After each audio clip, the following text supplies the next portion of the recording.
இன்று பிப்ரவரி 22 சாரணர் தினம். 1732 அமெரிக்க முதல் குடியரசுத் தலைவர் ஜார்ஜ் வாஷிங்டன் பிறந்தார். 1857 இங்கிலாந்து இராணுவ வீரரும் ஸ்கவுட்ஸை ஆரம்பித்தவருமான ராபர்ட் பேடன் பவுல் பிறந்தார்.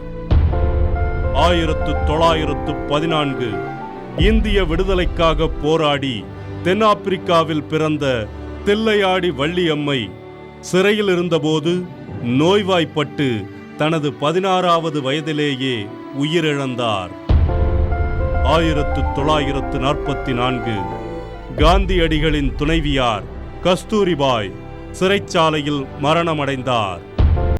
1958 இந்தியாவின் முதல் கல்வி அமைச்சரும் சாகித்ய அகாடமி, சங்கீத நாடக அகாடமி, லலித் கலா அகாடமி ஆகியவை உருவாக காரணமாக இருந்தவருமான அபுல் கலாம் ஆசாத் மரணமடைந்தார்.